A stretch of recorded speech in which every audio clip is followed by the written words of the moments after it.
Não sei, depois de conhecer você, que é tão afetuoso.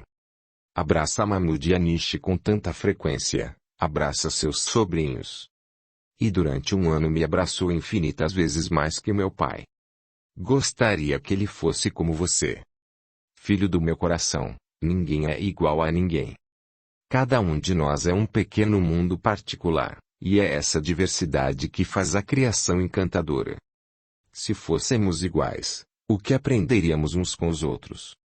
Também não aprovo essa lei de primogenitura, e acho que ela tende a acabar com o tempo e o crescimento espiritual da humanidade. Por ora é o que temos.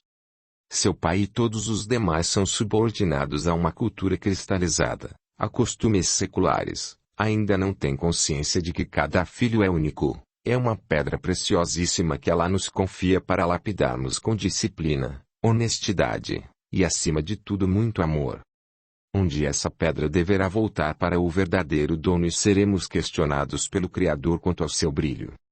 Por isso, lembre-se de não repetir com seus filhos os erros que seu pai tenha cometido com você.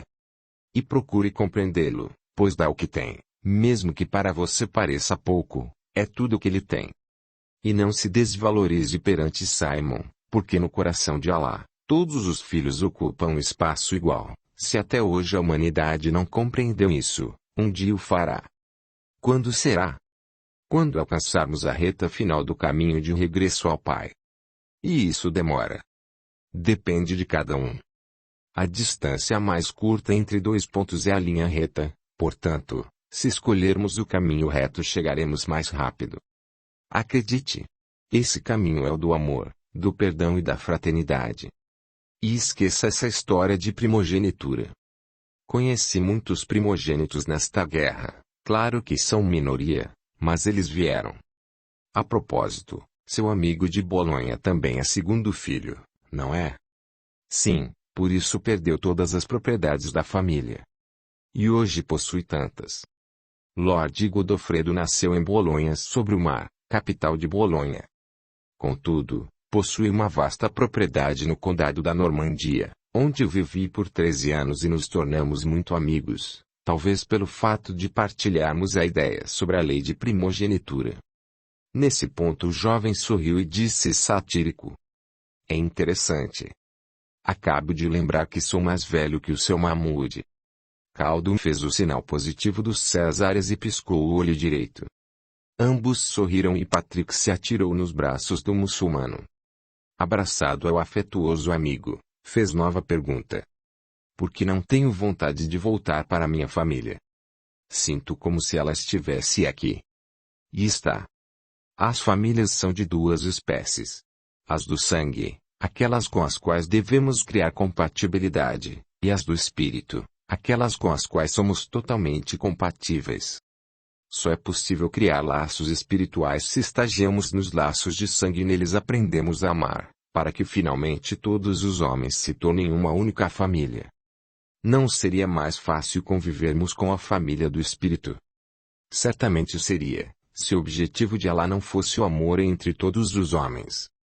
Tomando nosso caso como exemplo, se com você e eu isso já foi atingido, agora é a vez do seu pai ocidental, portanto, é com ele que deve conviver. A vida de um cavalheiro é tumultuada. Há momentos em que precisamos parar um pouco e prestar atenção nas pessoas que estão conosco nesta caminhada, embora nem sempre sejam seres que se identificam com nosso modo de ser, são os que devemos aprender a amar. Eu amo meu pai, não duvido disso, é que aqui me sinto em casa de verdade. Eu o compreendo, pois meu coração não quer deixá-lo ir. Não obstante, a razão diz que lá é seu lugar, que a jovem de cabelos cor de fogo deve estar à sua espera. De mais a mais, mesmo que você não volte para cá, pelo resto da sua vida, sei que somos imortais e com certeza o reencontrarei algum dia. Agora me diga. E quanto à sua mãe? Falou bastante em seu pai e sequer mencionou o nome dela. Ela morreu há muitos anos, dizem que sempre teve saúde delicada. Simon tinha 7 anos, eu 5, Anne 13 e Peter era quase um bebê. Guardo poucas lembranças dela. Tinha longos cabelos loiros e os olhos eram como os meus. cantava para eu dormir e sua voz era doce e suave. E ela sempre me abraçava e beijava. Dizem que morreu dormindo. Deve ser tranquilo morrer assim. Quem sabe? Só não acredito que seja possível. Veja bem, se quando estamos dormindo um toque é o suficiente para nos acordar, imagine um órgão que começa a se desestabilizar e para. A morte é um processo biológico complexo, e esse processo por si nos acordaria. Será que ela sofreu? É com acento circunflexo difícil dizer. Uma coisa eu lhe asseguro. Sofremos bem mais quando vivos do que na hora da morte. Sinto muito, desculpe-me. Não queria tocar em sua ferida. Não se preocupe, não tenho conflitos com relação à minha mãe. Sinto que vivo em algum lugar muito bonito, porque em sonhos sempre a vejo feliz e a paisagem que envolve é perfeita. Pois é, há muitas moradas na casa de meu pai. Não foi o que Jesus disse? De fato. Você acha que Jesus se dá bem com Mohamed? Sem dúvida, dado que se mostrou a ele em Jerusalém. O quê? Mohamed viu Jesus. É o que acreditamos. Que certa vez, em Jerusalém, o profeta foi arrebatado aos céus e esteve com Jesus e Moisés. Por isso essa cidade é sagrada para os muçulmanos, além de Meca, onde ele nasceu, e Medina, onde edificou a primeira mesquita. O que ele ensinou? O Alcorão, ou Corão, é o livro sagrado que reúne as revelações que Mohamed recebeu do arcanjo Gabriel. Esse livro é dividido em 114 capítulos ou suras. Entre os muitos ensinamentos nele contidos, destacam-se a onipotência de Alá e a importância de praticar a bondade, a generosidade e a justiça no relacionamento social. O Alcorão registra ainda tradições religiosas e passagens do Antigo Testamento judaico e cristão. Temos também a Suna, que reúne os dizeres e feitos do profeta Muhammad. Existe alguma lei? Além da lei de amor, as que determinam orar 5 vezes ao dia voltado para Meca, pagar o zakat, que é usado para ajudar os pobres, jejuar no mês do Ramadã, e peregrinar até Meca pelo menos uma vez na vida. E temos a Jidá, ou Guerra Santa, que como já lhe expliquei é uma espécie de melhoramento individual, que nos pode fazer derramar muitas lágrimas, sangue, jamais. É realmente desastroso que muitos tenham tomado seus preceitos ao pé da letra. Às vezes acho que perdi tempo me tornando cavaleiro. Não quero mais batalhas, quero viver em paz. Você não se desenvolveu apenas no manejo de armas. Aprendeu a ler e escrever, estudou línguas, números, música, dança e canto. Acredito que se exercitou em jogos. Acresce que um cavaleiro é polido, cortês, solícito, verdadeiro e honesto. Tudo isso sem contar, sorriu com malícia, que vocês, cavaleiros, são extremamente habilidosos no trato com as mulheres. Ou estou enganado? Não, está certo, disse, igualmente sorrindo. Não teria a cultura que tenho hoje se não fosse um cavaleiro. Valeu a pena. Lembre-se de que deve essa cultura a seu pai, que o enviou à Normandia e custeou sua estada lá. Não é barato formar um cavaleiro. Tem razão, como sempre, você tem razão. Não é bem assim, todos falhamos muito. Eu vejo coisas que você ainda não vê, mas na sua idade também não via. Os anos serão seus mestres, seja um bom aluno, e na minha idade saberá muito mais que eu. Patrick sorriu. Os dois entraram na residência com cestos repletos de ervas. Mas alguns meses transcorreram sem que o cavaleiro tivesse ânimo para deixar Dorileia. Capítulo 4. O ano de 1099 atingia quase o meio. O domingo amanhecera quente e ensolarado, o vento que vinha do deserto era seco, com fragmentos de areia que maltratavam os olhos. Calduma encontrou Patrick em um dos longos corredores e, sem dizer uma só palavra, abraçou o rapaz e permaneceu assim por vários minutos. Quando enfim se separou dele, seus olhos estavam injetados. Questionado quanto a haver chorado, negou, era o vento arenoso que lhe irritara os olhos. Satisfeito com a resposta, Patrick se dirigiu à enfermaria e Caldum subiu ao terraço, Virou-se na direção de Mequeorou, pedindo a Alá que amparasse aquele filho que, pressentia, estava para deixá-lo. Terminada a prece, Khaldun, secando os olhos, mirou o deserto que se assemelhava ao infinito. Ao longe viu a areia subir e formar uma nuvem de poeira que parecia ascender ao céu. Ficou a esperar. Era claro que um número expressivo de cavalos se aproximava. Mais alguns minutos ele pôde avistar as bandeiras e os estandartes com o símbolo dos cristãos a tremular, em seguida as pontas das lanças, e só então distinguiu, varando o pó do deserto, um grupo de mais ou menos 50 guerreiros cruzados, entre eles 5 cavaleiros, em direção à sua casa. Pararam em posição estratégica a uns 100 metros dos enormes portões. Um único cavaleiro se adiantou. Khaldun desceu e foi ter com ele. O Assalamu Alaikum, a paz esteja com você, disse o cavaleiro. Sou Hugo da Normandia. O Aleikum Salam, e esteja com você também. Meu nome é Khaldun. Em que posso ajudá-los? Viemos a mando de Godofredo de Bulhões, para resgatar um de nossos cavaleiros. Tivemos notícia de que você o mantém prisioneiro nesta fortaleza. E temos ordem de não voltar sem ele, nem que para isso tenhamos de desembainhar nossas espadas. Vamos com calma, amigo. Não tenho prisioneiros e isto não é uma fortaleza. E, sim, uma casa de apoio, um centro de atendimento médico para qualquer pessoa que precisar, inclusive você. E quanto ao cavaleiro Patrick Castel? Não é verdade que se encontra aqui, desde o seco a Dorileia, mais de um ano atrás? Sim, mas não como prisioneiro. Eu o recolhi ferido no campo de batalha e cuidei dele. Por mais de um ano. Que tipos de ferimentos são esses? Naturalmente ele não ficou em tratamento por todo esse tempo. Todavia, não tinha como seguir sozinho, sem saber onde estavam vocês. Posso vê-lo? Certamente. Deseja entrar?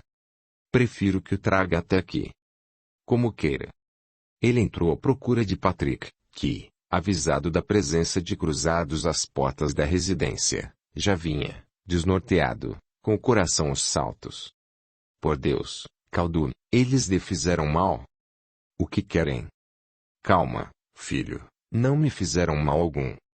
Vieram buscá-lo, acham que o mantenho prisioneiro. O jovem, acompanhado do amigo, desceu confuso aos escadarias da grande residência. Depois de cumprimentar o cavaleiro recém-chegado, explicou sua situação na casa de Khaldun e perguntou o que aconteceria se recusasse voltar com eles. O outro foi taxativo. Está pensando em abandonar a batalha. Um cavaleiro jamais comete esse gesto indigno. Eu apenas fiz uma pergunta. Você vai de qualquer maneira, porque se é valioso para Lord Godofredo de Bulhões, para mim vale muito mais, considerada a promessa que ele me fez, de entregar-me um estado cruzado para governar após a tomada de Jerusalém, que está bem próxima. Isso, é claro, se eu retornar com você, vivo e são. Se não pode machucar-me, como me obrigaria?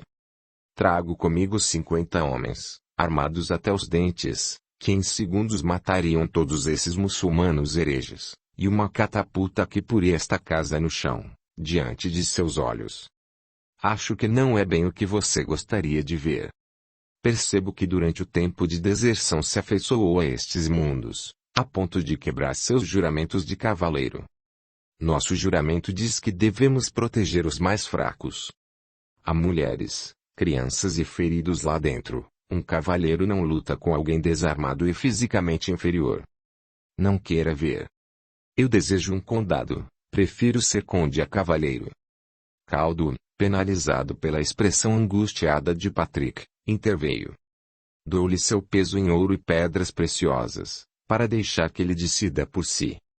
Com calma aparente, Hugo apeou e chegou bem perto de Khaldun, desferiu-lhe então violenta bofetada, que o fez cair como supercílio sangrando. Pensa que pode comprar-me com seu ouro muçulmano? Herege maldito.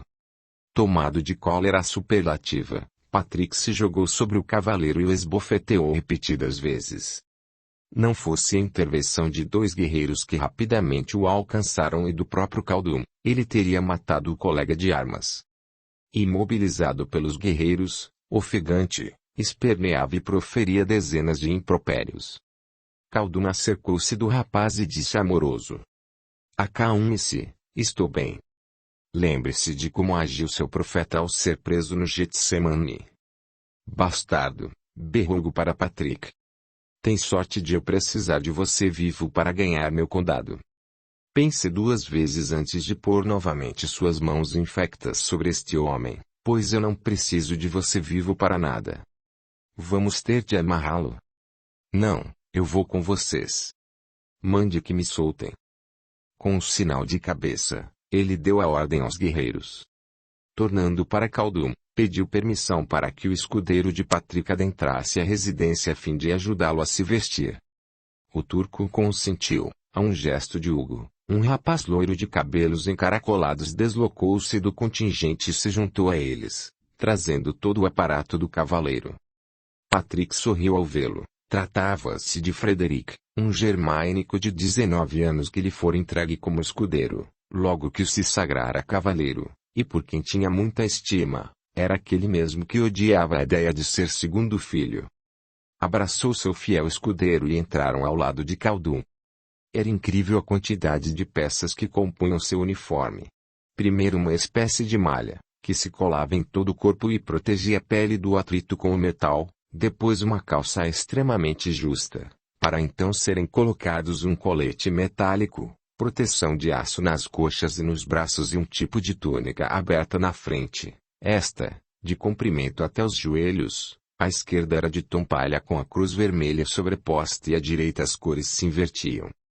Frederick calçou-lhe as botas, enfaixou-lhe as mãos e os punhos com bandagens, em seguida calçou-lhe as luvas feitas de limalha de aço, penteou para trás seus cabelos castanhos, que já ultrapassavam a linha do queixo, e cobriu-lhe a cabeça com um aparato, também de limalha de ferro, que descia até os ombros. Afivelou a espada em sua cintura e entregou-lhe na mão o capacete, para finalmente prender em seus ombros a capa escarlate.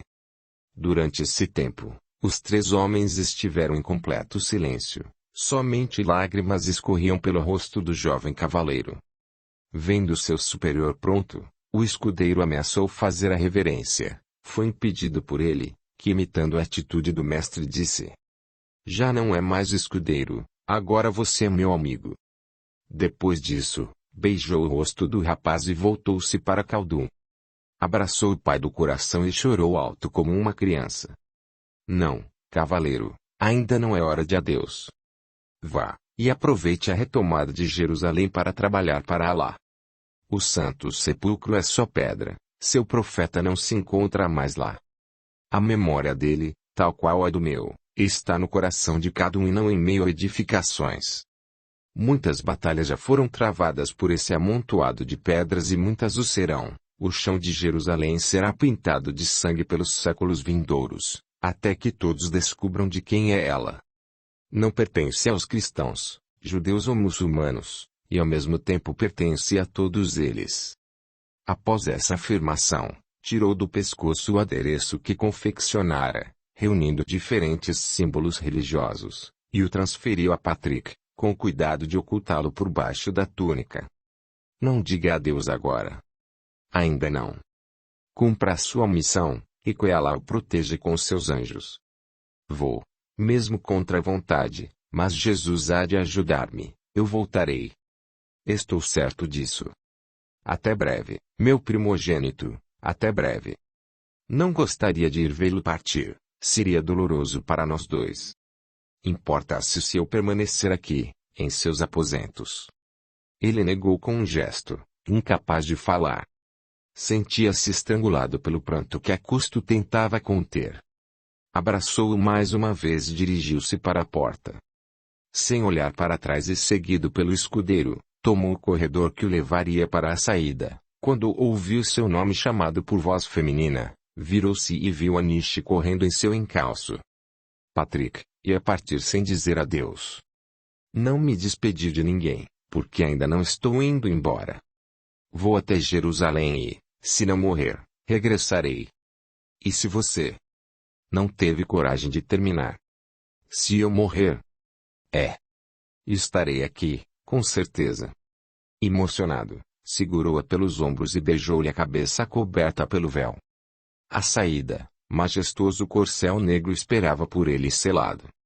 Sem dizer nada aos seus pares, colocou o capacete, montou e saiu a galope. Patrick jamais trocou uma palavra com aqueles cruzados, exceto Frederick, a quem tentava transmitir o que Khaldun lhe ensinara. Com escassez de água e alimentos a marcha era penosa, muito embora obtivessem alguma provisão de muçulmanos que preferiam alimentá-los a travar injusta batalha.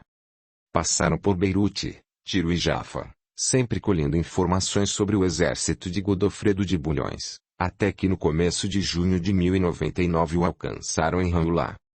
A cidade estava povoada unicamente pelos guerreiros, já que a população fugira apavorada com a notícia da proximidade deles.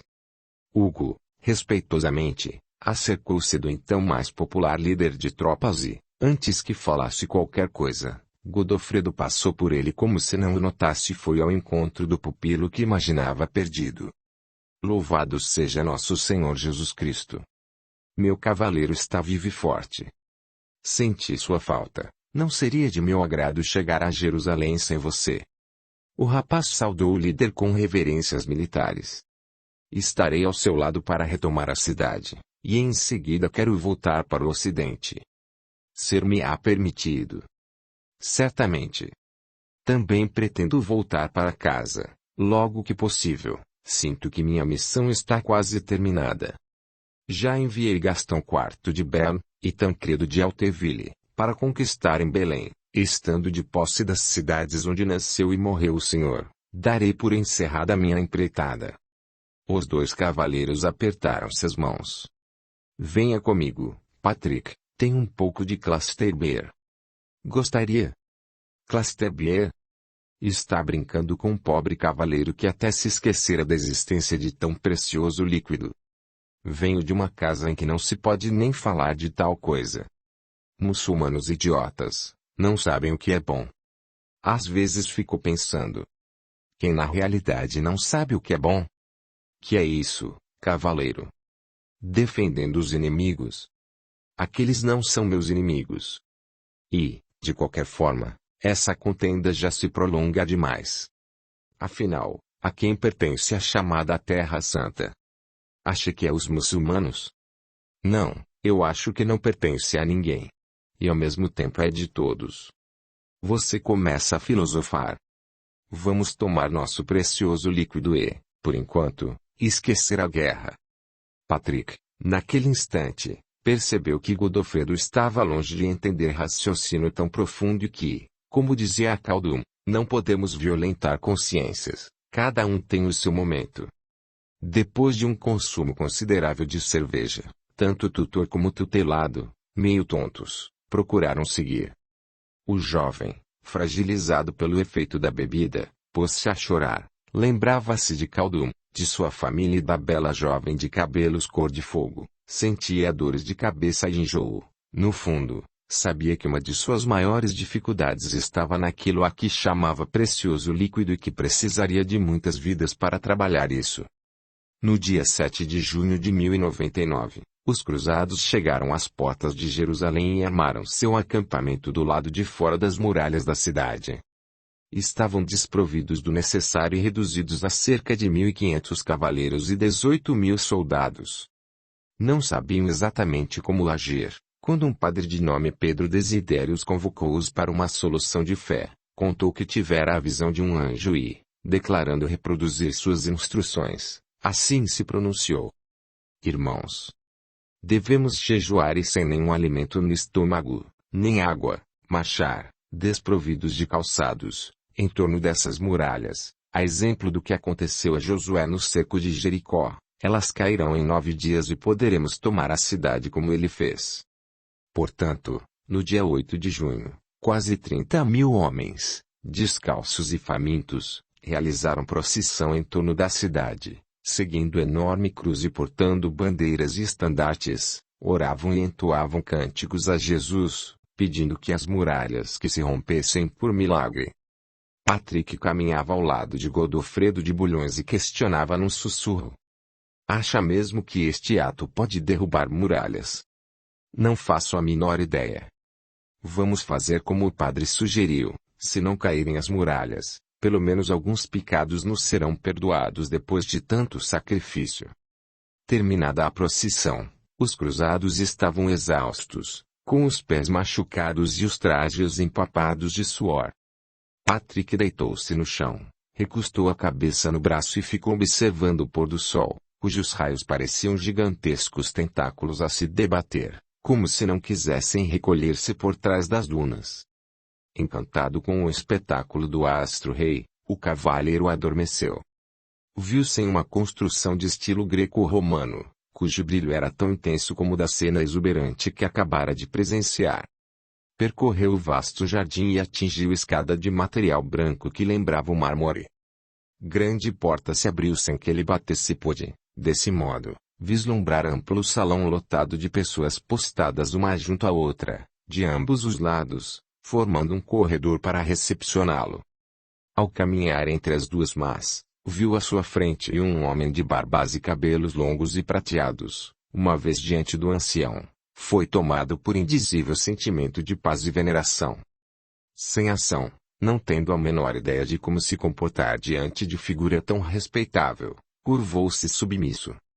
Aquele ser, que parecia feito de luz, fez sinal para que se ajoelhasse, obedeceu e curvou a cabeça para o solo.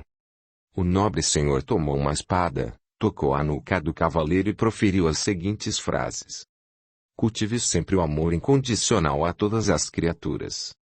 Perdoe em qualquer situação, tantas vezes quantas forem necessárias. Proteja os mais fracos, mesmo que isso lhe custe a vida. Defenda a liberdade de consciência de cada um. Dê tudo de si na prática do bem, ajude a todos que lhe cruzarem o caminho. E ame a Deus sobre todas as coisas, tenha Jesus por exemplo, porém sem o fanatismo preconceituoso que ultrapassa os limites do bom senso. Levante-se. Hoje você foi proclamado cavaleiro do Cristo. Como no ritual da cavalaria, entregou-lhe a espada, que tão logo foi tocada por Patrick converteu-se em maravilhoso ramalhete de flores brancas e azuis, que ele nunca vira em todos os lugares por onde passara. Eram flores que pareciam ter luz própria. Mais jubiloso que no dia em que se tornara cavaleiro na Normandia, fez o caminho de volta. Só então reconheceu, no corredor de pessoas, as figuras amadas de sua mãe, de Caldume e do padre Raymond, que o havia batizado e lhe dera a primeira Eucaristia. Patrick acordou. Já era noite, os guerreiros dormiam profundamente, vencidos pelo cansaço. Lembrou-se do sonho e da explicação que Caldume dera a respeito. Sabia que esse, em especial, tinha um significado. Fora sagrado cavaleiro do Cristo. O que queria dizer isso? Veio-lhe à mente a imagem da espada transformando-se em flores, e sentiu que não deveria mais matar uma só pessoa. Entretanto, como conseguir tal proeza em meio a uma batalha? Ouviu a voz grave do ancião dentro de sua cabeça. Não entendia como acontecia tal fenômeno, a sensação era de que aquele som chegava em seu cérebro sem passar pelos ouvidos. Seu desejo guiará sua ação, porém não é suficiente não fazer o mal, o bem deve ser praticado. Terá a proteção do exército do Cordeiro que lutará a seu lado, para isso não basta não matar, deve salvar vidas. Digo-lhe que sairá ileso dessa batalha, sem usar a espada. O mesmo não posso garantir se fizer uso dela. Mentalmente, o jovem reagiu. Mas como se dará isso? É impossível. E mais uma vez a voz soou em seu interior. Dentro de você tem todas as informações necessárias para esse intento. Busque em sua memória, cavaleiro. Patrick pôs-se de pé e, silenciosamente, começou a caminhar, pensando em como Caldume lhe fazia falta. Ele saberia dizer-lhe exatamente o que fazer, e como sentia-se perdido sem os sábios conselhos do amigo. Fitou o céu, onde as estrelas brilhavam de maneira diferenciada naquela noite, que estava tão clara como se iluminada por milhares de pequenos sóis. Audiolivro realizado pelo canal Surya Chand Audiobook. Viu-se distante do acampamento e teve vontade de orar. Desejou voltar-se para Meca, mas não sabia em que direção ficava a cidade sagrada do amigo muçulmano. Enfiou a mão por baixo da túnica e segurou forte o adereço que dele recebera, repetindo a oração do Pai Nosso ensinada por Jesus. Ouviu barulho de passos atrás de si, virou-se e viu Frederic, que vinha à sua procura. Preocupou-me, Senhor. Está andando sem destino. Precisa de algo? Não, amigo, só estou a refletir. Estou estranhando você, tem ideias bastante complexas. Acho que todos esses meses longe de nós o fizeram perder a razão. Ele sorriu. Se me julga louco agora, não sei o que achará depois do que eu lhe confidenciar o que pretendo fazer. E ainda conto com sua colaboração. Cristo crucificado. Está planejando desertar e voltar para Doriléia? Não, serei mais útil aqui. Minha intenção é tirar as pessoas de Jerusalém, pelo menos as mulheres e crianças. E como vai entrar na cidade? Nesse instante Patrick se lembrou da procissão, quando viu uma fenda de largura razoável em um ponto da muralha da cidade. Há uma fenda no muro, pela qual podemos entrar. E o que vamos fazer com todas essas pessoas? Não temos água e alimentos nem para nós.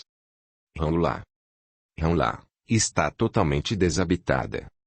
Eles devem ter em casa alguma provisão que dê para comer até chegar lá. Existe uma cidade vazia, Frederic, esperando por eles, que precisam somente de alguém para auxiliá-los. Por favor, ajude-me. Estou às suas ordens, cavaleiro, afinal, sou seu escudeiro. Quando faremos isso? Hoje, agora precisamente. Porém, já lhe disse. Você é meu amigo, e vou proclamá-lo cavaleiro do Cristo. Logo após esta empreitada, e antes de entrar em Jerusalém, você se tornará cavaleiro da guarda de Godofredo de Bulhões, que me delegou poderes para isso. Ajoelhe-se, aspirante. O rapaz obedeceu. Patrick sacou a espada e tocou sua nuca, dirigindo-lhe as sentenças que ele próprio ouvira há pouco. Cultive sempre o amor incondicional a todas as criaturas. Perdoe em qualquer situação, tantas vezes quantas forem necessárias. Proteja os mais fracos, mesmo que isso lhe custe a vida. Defenda a liberdade de consciência de cada um. Dê tudo de si na prática do bem, ajude a todos que lhe cruzarem o caminho. E ame a Deus sobre todas as coisas, tenha Jesus por exemplo, porém sem o fanatismo preconceituoso que ultrapassa os limites do bom senso. O rapaz não entendeu. Achou que o superior não estava em seu juízo perfeito, contudo, sem opção, obedeceu. Caminhando rente à muralha, os dois cavaleiros do Cristo dispensaram as túnicas com a marca da cruz e, sorrateiramente, esconderam-nas em um amontoado de pedras. Patrick tateava em busca da fenda que vira durante o dia, enquanto Frederic, trêmulo, só pensava nas consequências do ato que, até o momento, julgava insano. Temia os muçulmanos do lado de dentro e os cristãos do de fora, já se imaginando varado pela espada dos primeiros, que o tomariam por invasor, e dos segundos, que o teriam por traidor. Pediu a Jesus proteção, ou um lugar no seu reino. Imerso em seus temores, sentiu o nariz chocar-se contra a nuca do superior, que parou de repente. O que aconteceu? Disse quase chorando, num fio de voz. Escute aqui. Seu tom era severo. Você acaba de ser proclamado Cavaleiro do Cristo, que é um título superior ao de Cavaleiro Cruzado. Se não fizer jus a ele, será escudeiro até o fim dos seus dias. Lembre-se de que eu posso converter qualquer escudeiro em Cavaleiro Cruzado, ao passo que esse título que acaba de receber não veio de mim e sim de um general que está nos céus. Você vem ou não? O jovem escudeiro teve ímpetos de gritar de desespero. Seu cavaleiro perdera a razão e ele perderia a vida. E eu tenho escolha. Sim, pode escolher voltar, contar aos outros meu plano, ajudá-los a me impedir e até punir-me com a morte ou banimento. E depois, quando vir as pedras de Jerusalém tingidas pelo sangue de inocentes, sorri e comemore, pensando que fez a vontade de Jesus, pois, se pensar nessa tragédia conforme ela é, quem vai perder a razão é você. Então não é vontade de Jesus que tomemos a cidade santa, Meu reino não é deste mundo. Essa frase responde à sua pergunta. E mais. Quando ele disse para amarmos uns aos outros, não especificou raça ou crença, pediu apenas para nos amarmos. O espaço atrás deste muro está cheio de irmãos nossos. Somos ovelhas do mesmo rebanho. Ajude-me a levá-las ao aprisco. São muçulmanos. São também filhos do Pai. O rapaz estava totalmente desorientado. Enfrentava o maior conflito de sua vida. Estou confuso. Tenho medo. Não tema. Muitos são os chamados e poucos os escolhidos. Neste momento somos escolhidos para realizar o que Jesus não pode fazer pessoalmente. Ele já traçou os planos, e conta com nossa ação física. Eu estive no céu. Um anjo tocou-me com sua espada que se transformou em flores. Disse-me que há um exército conosco. Não temos nada a temer. Vamos, cavaleiro. Essas pessoas poderiam ser nossas mães, filhas ou irmãs. Frederick respirou fundo. Está bem, você tem razão. Acredito que Jesus não quer sangue inocente derramado. Entremos, e que Ele tenha piedade de nossas almas. Passaram a custo pela fenda que se abrira providencialmente na muralha da cidade. Patrick, com a parte inferior do corpo ainda na fenda, olhou com atenção. Tudo parecia quieto, as ruas desertas e as casas às escuras. Em seguida, completou sua entrada na Terra Santa. Vários nobres reclamaram a honra de ter sido o primeiro a entrar na cidade. A ordem varia a cada fonte pesquisada. O que a história não registra, e talvez nem mesmo os nobres soubessem na época, é que o primeiro cruzado a pisar o solo de Jerusalém foi Patrick Castell, cavaleiro do Cristo. Ele viu um poço e com um amigo foi saciar a sede.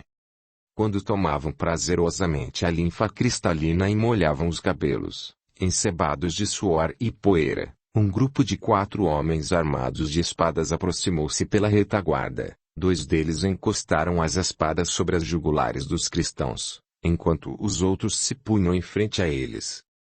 O suor porejava na testa de Frederick, que olhando para o companheiro sentiu-se envergonhado, tamanha a serenidade refletida em seus olhos azuis. Invejou a fé, e a confiança que Patrick depositava naquele exército que acreditava estar junto dele. Ora, ocidentais. Andando pela cidade à noite, sorrateiramente. Estão à procura do quê? Informações para os malditos cruzados acampados lá fora. Não me digam que são mercadores ou coisa parecida, pois a cidade está fechada, ninguém entra ou sai há 2 dias. Permita que nos apresentemos.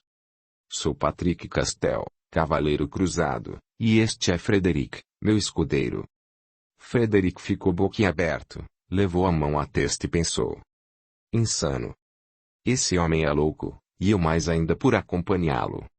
A ordem do desconhecido para que ficassem de pé, eles obedeceram, ainda com as espadas no pescoço. Em seguida passaram a revistá-los, tiraram suas espadas e adagas, que lançaram ao chão. O homem que falara sentiu algo metálico sob a camisa de algodão que Patrick usava, enfiando a mão por dentro de suas vestes, descobriu o adereço. Ficou a fitá-lo por alguns segundos e com lágrimas nos olhos exclamou. Khaldun. Meu amigo Khaldun. O que fizeram com ele? Malditos. Conhece-o também? Salvou-me a vida. O que fez com ele? Não lhe fiz mal algum, amo-o como a um pai. Este adereço foi um presente dele para mim. Como vou saber que não mente? E a minha palavra? Vivi em casa de Khaldun por mais de 1 ano, e é mérito dele que esteja aqui agora. Vim porque pretendo auxiliá-los a minorar a tragédia que se anuncia. Vamos defender Jerusalém até o último homem. Mas diga-me, se realmente é amigo de Khaldun, a quem pertence esta cidade sagrada? A ninguém, e a todos. Soltem-nos, ordenou o homem a seus companheiros. Wa assalamu alaikum. Sou Najib. Wa alaikum salam, respondeu Patrick. Você disse que veio minorar a tragédia? Ela é inevitável. Impedi-la é realmente impossível, visto que 30.000 homens estão às portas da cidade, esperando a hora oportuna de invadi-la. Podemos, Sim, amenizar as circunstâncias. Temos como defender a cidade. Não peço que se rendam, se bem que seria o melhor. Proponho tirar mulheres, crianças e velhos, ou quem mais quiser, e que fiquem apenas os habilitados a lutar, que tenham sido treinados para isso e saibam dos riscos que correm. E se vocês não conseguirem entrar? Sabemos que estão sem recursos, desnutridos, e que já perderam um número substancial de homens. Não conte com isso. Aguardamos reforço do exército de Gênova, liderado por Guilherme de Embriaco, que a esta altura deve estar construindo torres de assalto, com o uso da madeira de seus navios. À chegada deles não creio que haja resistência, as muralhas vão cair. Certo, que venham os cruzados e tomem Jerusalém, mas só depois que tombar o último homem, e que ele seja treinado. Qual sua ideia para tirar as pessoas daqui? As entradas estão cercadas. Eu tenho um plano, vou contar-lhe. Estendeu a mão espalmada para Najib. Devolva-me antes o adereço, não pretendo separar-me dele pelo resto dos meus dias. Oh, sim. Desculpe-me, colocou a joia de volta no pescoço do dono. Vamos ao plano. Quando vínhamos para cá, passando por Hanua, notei que está totalmente desabitada, como a distância não é grande, pretendo levar as pessoas para lá. Descobri uma fenda no muro da cidade, por onde entramos, e é por ali que sairemos. E se encontrarmos outros cruzados pelo caminho? Esse é o motivo de querer conduzir os grupos pessoalmente, porque se isso ocorrer posso dizer que são meus prisioneiros.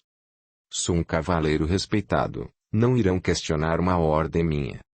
E pretende ir com eles até Ramulá? Não precisamente, perderíamos muito tempo na viagem. Minha intenção é levá-los até onde não mais corram risco de se defrontar com soldados cristãos. Você fica por aqui e vai formando as caravanas, que não devem ultrapassar 50 pessoas, ou será impossível manter o silêncio. Certo. Nosso ponto de encontro será o poço. Vou agora mesmo formar os grupos. Para quantas caravanas acha que temos tempo até o sol nascer? Se todos forem rápidos, uns 3, talvez 4 grupos. Antes de ir, porém, diga-me. Onde mataram Jesus? No alto daquele monte, Najib apontou com o indicador e saiu apressado pelas ruas da cidade. Patrick ficou a fitar o Gólgota. As cenas de mais de 1000 anos atrás desfilavam ante seus olhos e o cavaleiro chorou. O vento soprava ruidoso e ele imaginou a cruz, o mestre pregado, com os cabelos ao vento. Quero ir até lá, pensou. Sabia que naquela situação o tempo era seu maior inimigo, mas não esqueceu a ideia. Iria até lá, tão logo a paz se restabelecesse. Najib voltava com um grupo de pessoas. Alguns seguravam pequenas trouxas com poucos pertences e comida, outros levavam recipientes com água e outros ainda amparavam crianças, velhos e aleijados, instruídos a passar pela fenda. Foram, um a um, saindo da cidade. Uma vez fora, todos silenciosos e submissos, esperaram apreensivos que Patrick e Frederick buscassem suas túnicas e apanhassem cuidadosamente seus cavalos, dado que dificilmente enganariam algum cruzado se o cavaleiro estivesse desmontado. O escudeiro, encantado, sentia enorme contentamento com o que estava fazendo. Ao olhar para aqueles rostos inocentes e desprotegidos, foi tomado da ternura fraternal que o fizera partilhar o plano de seu superior. Não mais o achava insano, reputava-o um grande homem, com um coração maior ainda, mesmo não tendo estatura avantajada. Em completo silêncio cavalgavam, vagarosamente, ao lado das pessoas que iam a pé. Já haviam percorrido algumas milhas quando uma mulher, com uma criança de uns 8 anos ao colo, sentou-se exaurida. Vamos, mulher. Não temos um minuto a perder. Deixe que a menina ande. Ela não pode, nobre cavaleiro, tem as pernas atrofiadas desde os 3 anos. Eu não posso deixá-la para trás. É minha única filhinha. Jamais lhe pediria isso, dama menina, e havia-se. Tomou a menina e carinhosamente sentou-a em sua frente no cavalo, o que aliviou a mãe para a caminhada. A menina, vítima de paralisia, era esperta e falante, mal se acomodou na cela, começou a falar sem parar. E um cavaleiro de verdade? Sou. E você, quem é? Meu nome é Latifa, sou artesão. E acho muito interessantes os cavaleiros, quero me casar com um. Dizem que são gentis, fortes e bonitos, só que cheiram mal e têm pulgas nas armaduras. E qual sua opinião, agora que você conhece um? Ele ria com gosto. Concordo com o que dizem. Você é muito bonito, gentil e forte, mas cheira mal, tem pulgas em sua armadura. Não, minha armadura é de limalha de metal, aquelas feitas de couro é que se infestam de pulgas. Diga-me, já que comprovou que cheiramos mal, ainda quer se casar com um de nós? Perguntou, a custo contendo o riso. Sim, sim. Quanto ao cheiro, um bom banho resolve. Dessa vez ele não conseguiu segurar uma gargalhada. Vendo que a garota tremia de frio, com voz doce perguntou. Apesar de não estar exatamente perfumado como o cavaleiro dos seus sonhos, posso agasalhar a donzela com minha capa mal cheirosa. Percebo que está gelada. Ela assentiu com a cabeça. O jovem aconchegou a criança ao peito e envolveu-a com sua capa, sentindo-se aquecida. A menina logo adormeceu profundamente. A uma distância segura do acampamento, Patrick viu que já podia voltar. Não havia possibilidade de outros cruzados estarem na estrada e os fugitivos chegariam sem problemas a Ranulá. Na hora de despedir-se da primeira caravana teve imensa piedade de Latifa, que dormia aquecida em seu corpo. Despiu-se da capa e entregou as rédeas do cavalo à mãe da criança. Voltaria com Frederic numa só montaria, jamais teria coragem de deixá-las a pé. Retornaram a galope até Jerusalém e a peregrinação para fora da cidade repetiu-se por mais 3 vezes, naquela noite. Os cavaleiros acordaram alquebrados e com fundas olheiras, o que provocou questionamentos dos demais. Mudos, os dois ouviram dos mesmos perguntadores. Estão às voltas com alguma vadia herege? Aposto nisso todos os meus bens. Frederic empalideceu. Patrick, com a serenidade costumeira, disse entre sarcástico e misterioso. A razão de nossas noites mal dormidas não são hereges. Cristãs orientais?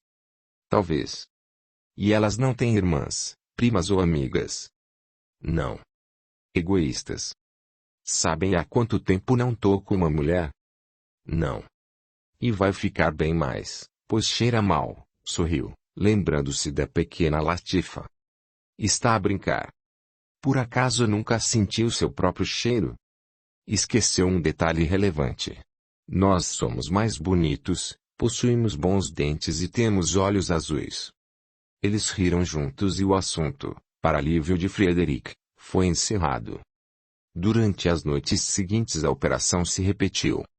Todavia, na manhã do dia 12 de junho, ao abrir os olhos sonolentos e doloridos, Patrick notou que o exército aumentara consideravelmente. Os homens de Guilherme de Embriaco começavam a chegar. À tarde vieram os guerreiros restantes, munidos de artilharia pesada, várias catapultas e torres de assalto, que haviam feito desmantelando seus navios. Preocupado com as centenas de pessoas que permaneciam na cidade, o cavaleiro procurou inteirar-se dos planos de ataque das tropas. Descobriu que planejavam principiar a tomada na manhã seguinte e, desolado, admitiu que não teriam tempo de salvar toda a população civil. Ainda assim, naquela noite voltou à cidade para retirar mais alguns, mesmo que fosse por uma só pessoa, iria até o fim. Ao encontrar Najib, próximo ao poço, pediu-lhe que tivesse todo o tato para reunir as pessoas daquela vez, pois seria a última, o ataque era iminente. E quando se iniciasse não poderia fazer mais nada. Mais que nunca trabalharam naquele intento e algumas dezenas de pessoas foram salvas do inferno que se avizinhava. Quando a luz do sol começava a espancar as trevas da noite, Patrick no limite do cansaço olhou tristemente para Najib, que abriu os braços em sua direção. Depois de abraçar o companheiro que naquele instante passava ao opositor, fitando bem dentro dos olhos o muçulmano falou. Obrigado, nunca poderei pagar o que fez pelo meu povo. Também quero pedir desculpas por não ter confiado em você. Confesso que, na primeira caravana que saiu, mandei um homem de minha confiança confirmar se não estava levando aquelas pessoas para um massacre. Foi difícil para mim confiar em um cruzado, você me entende? Ele apenas assentiu com a cabeça e outro continuou. Fez o melhor possível. Sei que gostaria de tirar todas as pessoas da cidade, mas não teve tempo. Não pense nas que ficaram e sim naquelas que você salvou, as quais, sem dúvida, não foram escolhidas ao acaso. Allah esteve presente na hora da convocação. Cada um passa pelo mal de que necessita, e os que saíram não precisavam da guerra. Não podemos ter a presunção de controlar tudo, se ainda não controlamos sequer a nós mesmos. Você fez o que podia. A partir de hoje, não está mais em suas mãos definir quem vai ou não viver os horrores da queda das muralhas. Após curta pausa, Najib prosseguiu. Vá. E amanhã ou depois, ou no dia em que você entrar em Jerusalém, junto com os outros, deixe o adereço que Khaldun lhe deu para fora da túnica, assim todos os meus homens saberão quem é você. Lembre-se. Se não atacar, ninguém irá feri-lo ou a seu escudeiro. Está combinado, não vou ferir ninguém. No entanto, se não entrar montado em Jerusalém, serei tratado como desertor. Eu sei, conheço as normas da cavalaria, sei também que um cavaleiro nunca mente. Só duvidei de você no início porque não tinha convicção de que o era. Se está dizendo que não pretende machucar ninguém, eu acredito, tanto que dou minha palavra de que nenhum homem do meu exército usará espada contra você. Nesse momento o jovem entendeu as palavras do ancião de seu sonho, sobre o uso da espada. Agora vão. O sol não demora a nascer, eles sentirão sua falta. E pare de chorar. Nunca vi um homem chorar tanto. Levando em conta a falta de água que enfrentam, é um desperdício. Deixarei o adereço visível. Só queria saber até quando isso será necessário. Até quando nos mataremos por diferirmos na maneira de crer em Deus? Por anos, talvez séculos. Assalamu alaikum salam. Que a paz do Cristo esteja com você. Com você também. E realmente triste que essas ocasiões de confraternização entre as duas comunidades religiosas tenham sido tão raras e que dos dois lados a maioria tenha tombado sem vida a se odiar mutuamente, transferindo o ódio devastador para o plano extrafísico e, por decorrência, para as gerações futuras. Cumpriu-se, dessa forma, a profecia de Najib, pois até os dias atuais as contendas sangrentas ainda atingem de vermelho o solo não só de Jerusalém, e sim do planeta todo, em nome daquele que é a expressão do mais sublime amor. Os cruzados regressaram ao acampamento, onde todos dormiam, com exceção das sentinelas. Sem serem notados por elas, recolheram-se em sua tenda como se não houvessem saído na véspera. Nem estavam deitados na hora em que Godofredo adentrou o local. Quando os viu trajando todos os aparatos exclamou, orgulhoso. E salve, cavaleiro! Vejo que já está pronto. Apresse seu escudeiro, a invasão vai começar. Estaremos em posição em alguns segundos. Antes quero ele, var meu escudeiro a cavaleiro. Pode participar do ritual conosco. Sem dar tempo à resposta do comandante, Frederic se pronunciou. Meu desejo é lutar a seu lado, protegendo-o. Não pode entrar na cidade sem um escudeiro, e não tem como conseguir um agora. Deixe-me estar com você, será a última batalha desta guerra. Depois, então, eu me sentirei honrado com a proclamação. Tem certeza do que me pede? Absoluta. Quero estar a seu lado e, se preciso for, darei minha vida pela sua. Se assim, vamos, e que Jesus nos abençoe, disse o cavaleiro, pondo o capacete. Por favor, Frederic, coloque as bandagens em meus punhos. Ao sair da tenda Patrick deparou com um espetáculo aterrador, mesmo para quem já se acostumara com a guerra. Os cruzados em posição de ataque exibiam uma cena ímpar. À frente estava o portador do estandarte papal, seguido dos líderes, com suas bandeiras e flâmulas, e dos caixeiros que já ensaiavam acordes funestos e horripilantes. Depois vinham os lanceiros e seus escudos prateados ou dourados, de formas variadas, com o emblema da cruz. Atrás postavam-se os besteiros montados, com suas bestas mortíferas apontadas em linha reta, os arqueiros e os espadachins. A intervalos simetricamente calculados posicionavam-se os cavaleiros, secundados por seus escudeiros, e por fim a maquinaria de guerra empurrada a custo por soldados desnutridos e desidratados. A um grito de comando dos líderes, o som da fúria se fez ouvir, traduzido em caixas de guerra, bradores insanos, patas de cavalos, passos em marcha e o alarido diabólico que os lanceiros faziam batendo suas armas contra os escudos. No compasso das caixas, em uníssono repetiam o brado de guerra de Urbano II. Deus vult Deus quer. Assim se aproximaram das portas de Jerusalém. A poeira que subia alto fez os sitiados saberem que o momento era chegado. Eles, também apostos, esperavam pela hora extrema de se enfrentarem. Arqueiros em posições estratégicas aguardavam o sinal, barris de azeite incandescente situavam-se em pontos cruciais e guerreiros em alerta experimentavam a tensão, o pânico e o ódio crescentes a cada segundo. Marcharam os cristãos até certa distância e somente os líderes se acercaram das portas da cidade. Recebidos pelos chefes da oposição, com uma saudação hipócrita propuseram a rendição e a entrega da cidade, o que foi rejeitado. A contraproposta era que fossem embora sem contendas e seriam providenciados água, comida, cavalos e o mais de que precisassem. Também não houve acordo nesse sentido. Os comandantes, então, deram meia volta nos cavalos e retornaram para junto das respectivas tropas. Soldados de Nosso Senhor Jesus Cristo, bradou Godofredo de Bulhões. Chegou a hora. Deus sabe que damos a eles a chance de sair da cidade, que não lhes pertence, para podermos entrar em paz.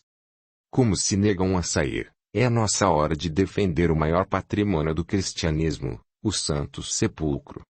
Em frente. E, como diziam os romanos aos seus exércitos invencíveis, alea acta est. A sorte está lançada. A artilharia que se encontrava na retaguarda veio para a linha de frente e principiou a histórica tomada de Jerusalém. As gigantescas catapultas arremessavam esferas incandescentes que se chocavam contra as muralhas num ribombar surdo como de um trovão. A fumaça e a poeira das pedras estilhaçadas deixavam a paisagem opaca como se o sol se escondesse, envergonhado de tamanha barbaridade. A cada disparo dos cruzados, vários homens próximos ao muro caíam atingidos por estilhaços. Entre um disparo e outro, os arqueiros muçulmanos eram liberados para disparar suas flechas incendiárias e, por mais que se protegessem com seus escudos, vários cristãos tombavam também, mesmo que as flechas não os atingissem em pontos vitais, já que tinham as pontas envolvidas em veneno letal. Os muros foram bombardeados durante o dia e a noite. Em 15 de junho, uma semana depois da procissão feita pelos cristãos ao redor da cidade, uma seção da muralha ruiu. Guerreiros começaram a invadir Jerusalém e travou-se a batalha na tentativa vã de impedi-los. Enquanto homens se destruíam na seção derrubada, as torres de assalto se aproximaram. Os cristãos que delas saíam eram recebidos pelos inimigos a golpes de espada ou por uma saraivada de flechas envenenadas, e muitos caíam abatidos. Mas a superioridade numérica dos cruzados era esmagadora e eles entravam assim mesmo. A grande porta passou a ser forçada. Do alto os anfitriões derramavam azeite quente e ateavam fogo nos invasores, que rolavam pelo solo urrando de dor. O barulho do entrechoque das espadas e dos projéteis das bestas cortando o ar era um espetáculo estarrecedor. Os guerreiros estavam perdidos diante da imparidade mútua. De seu lado, os maometanos não conseguiam lutar contra um exército de armas grosseiras e cavalaria pesada, e o oposto se dava com os cristãos, que nunca haviam enfrentado um exército de armas e armaduras leves. Não obstante, embora estranhos os dois as maneiras da tropa inimiga, os golpes eram certeiros de ambas as partes e o sangue tingia as portas da cidade. A tomada anunciava dias de cruentas batalhas, já que a resistência era bem maior que a prevista. Como um rolo compressor, os cruzados foram empurrando, literalmente, os muçulmanos cidade adentro. Em sua passagem, os combatentes deixavam um rastro de morte. Era o resultado da ignorância e do orgulho injustificáveis das duas comunidades, incapazes de pensar em um acordo que fizesse parar aquela carnificina descomunal, da qual Jerusalém estava calejada desde eras imemoriais. Já se achava ao chão uma brecha significativa da muralha, suficiente para permitir a passagem da cavalaria. Ao sinal de Godofredo de Bulhões, os cavaleiros desceram o capacete ao rosto e esporearam os cavalos. Patrick, de olhos fechados e, como usualmente, úmidos, retirou de dentro da túnica o adereço que ganhara de Caldum, acenou para Frederic a galope, sob proteção dos arqueiros cristãos, acercou-se com os demais cavaleiros das portas da cidade. Um arqueiro inimigo, em um ponto privilegiado, com suas flechas contaminadas ia derrubando os cavaleiros, numa série de disparos certeiros, aparvalhados. Eles não enxergavam de onde vinha ataque tão preciso, enquanto o arqueiro sorria cruelmente a cada um que tombava. Matar um cavaleiro era como um prêmio para ele.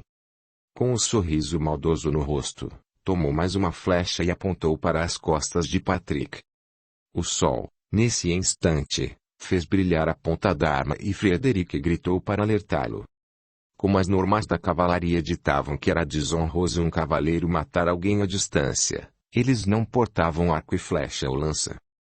Quando Patrick se virou para a direção apontada pelo escudeiro, o adereço brilhou em seu peito. O arqueiro, que estava prestes a desferir a seta, interrompeu o ataque e fechou os olhos com alívio. Nesse interim, outro escudeiro viu e disparou contra ele uma seta. Atingido no peito, o arqueiro pereceu ali mesmo. Em meio ao monstruoso tumulto, ninguém tinha tempo de avaliar um ato isolado, à exceção de Patrick, que em situação tão crítica soube agradecer, no íntimo, aquele que dera a vida por ele. No cenário de lutas acerbas, na culminância da fúria destrutiva daqueles homens com atos animalescos e perversos, um muçulmano se aproximou e apenas os saudou. Ele então reconheceu Najib.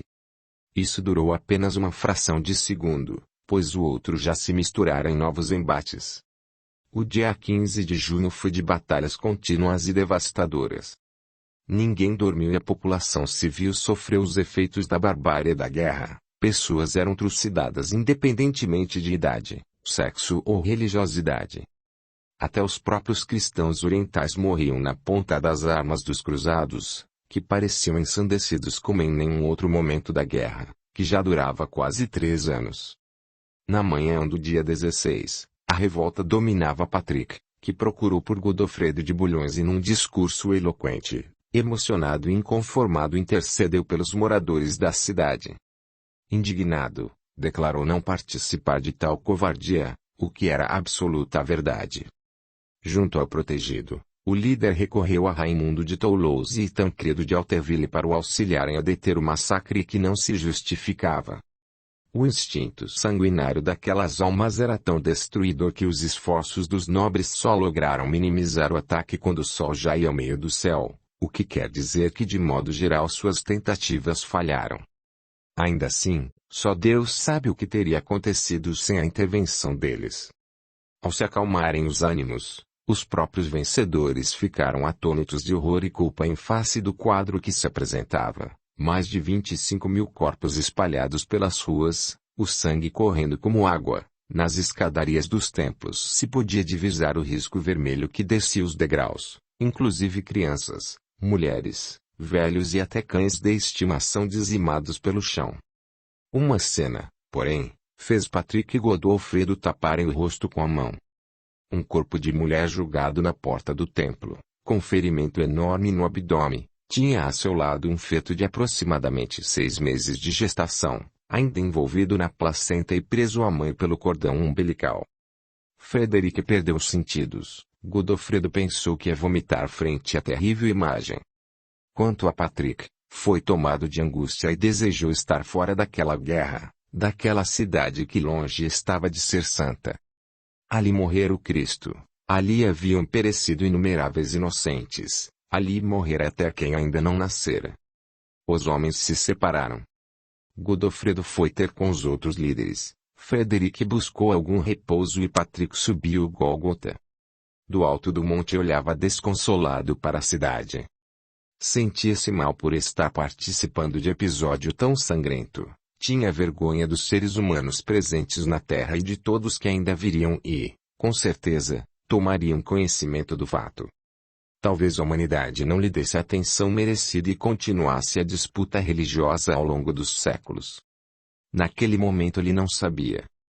No lugar onde o mestre havia pedido ao Pai que perdoasse seus algozes, rogou perdão para todos os cruzados e muçulmanos, que também não sabiam o que faziam. Chorou por horas, sentindo-se exaurido. Suas forças haviam sido minadas por quase uma semana sem dormir satisfatoriamente, pela alimentação escassa, pela falta de água e pelo sentimento depressivo que então o atingia.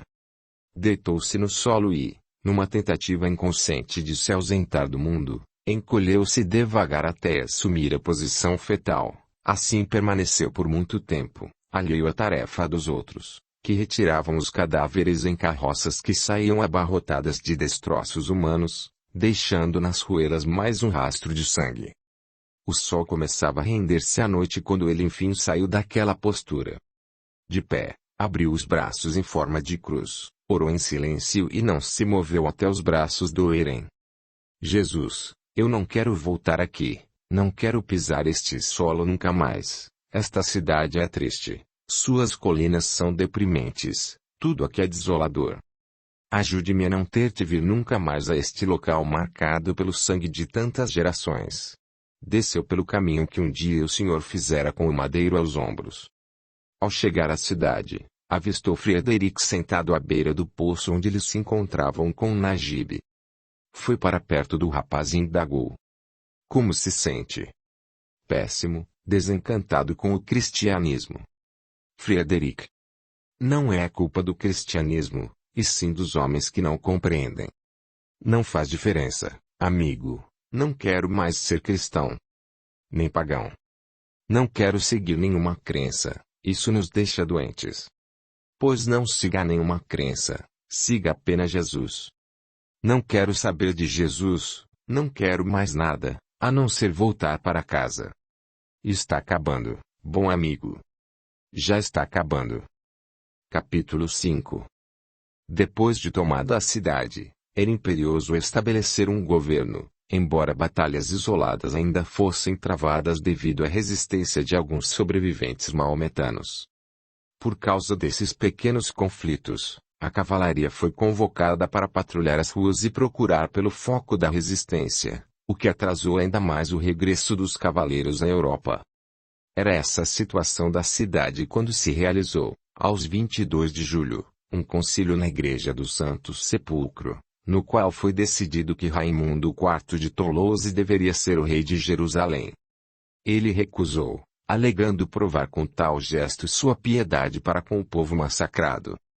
O que pretendia de fato era que os outros insistissem em dar-lhe o título, o que não aconteceu. A oferta foi feita a Godofredo de Bulhões, que num ato de verdadeira humildade declarou: aceito o cargo de líder da cidade, na esperança de restabelecer o equilíbrio e ajudar a todos que aqui se encontram.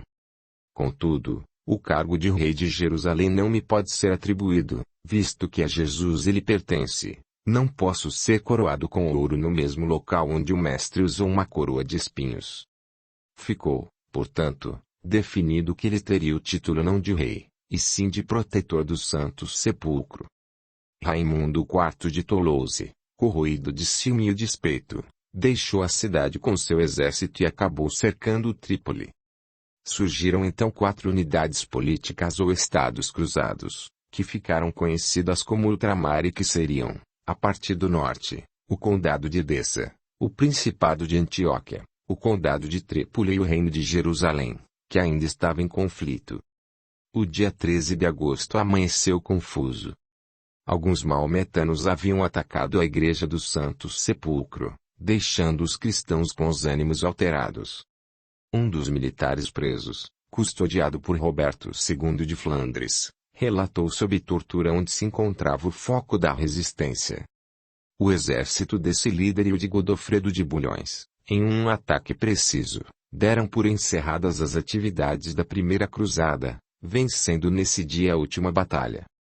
Patrick experimentou um misto de dor e contentamento. A despeito de haver muitos mortos, sabia que a guerra terminara e que desde que tombara em Dorileia não tinha tirado a vida de uma única pessoa. Junto de feridos e prisioneiros, mais tarde, em um cárcere improvisado, ele obteve permissão para usar seu pouco conhecimento médico, aprendido com Khaldun, e em meio a curativos, suturas e torniquetes encontrou Najib. O cavaleiro, molhado de sangue e suor, com os olhos denunciando cansaço e angústia, ajoelhou-se ao lado do leito improvisado. O companheiro das noites de fuga estava trêmulo e febril, o suor porejava de sua testa e uma seta cravada em seu flanco esquerdo denunciava a gravidade de seu quadro. O Assalamu Aleikum, amigo Najib. O Aleikum Salam, cavaleiro. E médico também? Não, apenas fui ajudante do nosso bom amigo Khaldun, aprendi um pouco e vou cuidar de você. Não há mais tempo, sinto o anjo da morte pairando sobre meu leito. Pare com tolices, deixe-me ver seu estado. Patrick constatou primeiro que um braço estava quebrado. Então lhe cortou a camisa e olhou bem para a seta em seu corpo. Se a retirasse desencadearia uma hemorragia, o que seria melhor, visto que, pelo volume do abdômen de Najib, ela já ocorria internamente. Com panos embebidos e água fresca ele limpou o rosto e as feridas do muçulmano, que tinha dificuldade para respirar devido ao pulmão perfurado e ao sangue que se acumulava no brônquio. Escute, Najib, vou cortar a base da seta e tentar tirá-la pelo outro lado. Preciso trespassá-la em seu corpo, pois do contrário a ponta voltará rasgando-lhe os órgãos. Para que não sinta tanta dor, vou dar-lhe grande quantidade de vinho.